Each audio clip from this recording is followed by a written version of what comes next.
असल्याच्या तक्रारी वारंवार येत आहेत। मात्र राजकीय नेत्यांच्या हस्तक्षेपामुळे पोलिसांची भूमिका निष्क्रिय होत असल्याचा गंभीर आरोप काँग्रेसचे माजी आमदार रवींद्र धंगेकर यांनी केला आहे। एक कॉल आणि विषय सॉल्व असे पोस्ट करणाऱ्या गुन्हेगारांना राजकीय पाठबळ मिळत असल्याचे त्यांनी म्हटलंय।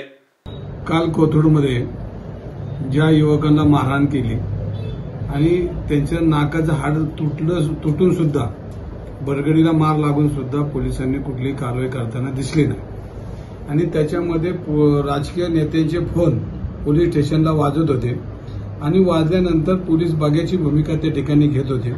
काल पोलीस आयुक्तांशी बोलणं झाल्यानंतर पोलीस आयुक्तांनी आदेश दिले आणि संबंधित लोकांवर रात्री गुन्हा दाखल केला। म्हणजे पोलीस कोणाची वाट बघतात, कोणाचे फोन येतात ह्याची चौकशी न करता ज्याच्यावर अन्याय झाला त्याला कुठेही न्याय मिळताना दिसत नाही आणि ज्यांनी फोन केले त्यामुळे हे सगळे गुन्हेगार लोक मस्तीत आलेत आणि सर्वसामान्य लोकांना रस्त्याने जाताना लोकांना सुद्धा मारहाण करतात अशी या पुण्यनगरीची परिस्थिती झाली। तसंच त्या शास्त्रीनगर चौकामध्ये BMW गाडीमध्ये श्रीमंताचं पोरगं उतरत आहे, रस्त्यावर महिला दिन आहे आणि महिला दिनाच्या निमित्तानं आपण महिलांचा सन्मान करतो, पण त्या चौकामध्ये महिलांच्या समोर लघुशंका करताना चित्र हे पुणेकराला चांगलं नाही।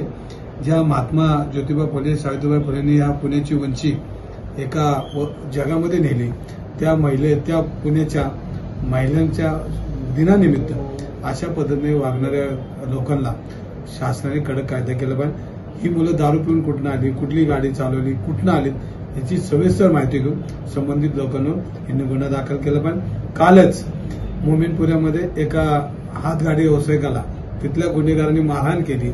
मारहाण केल्यानंतर तो पोलीस चौकीमध्ये गेला, पोलिसांनी गुन्हेगारांना खोडची आणि जो व्यक्ती त्याला मारहाण केली त्याला बाहेर अशी परिस्थिती आणि त्याच्यामध्ये ते मुलांवर काहीच कारवाई झाली नाही। त्यानंतर त्यांनी एक पोस्ट व्हायरल केली, एक कॉल आणि प्रश्न सॉल्व आणि त्याच्यामध्ये आपण बघितलं असेल त्याच्यामध्ये एका राष्ट्रवादीच्या शहर अध्यक्षाचा फोटो त्याच्यामध्ये आणि अशा पद्धतीने गुन्हेगार जर व्हॉट्सअप आणि फेसबुकवर अशी जाहिरात करत असेल तर पोलीस काय करतात हा महत्वाचा भाग आहे।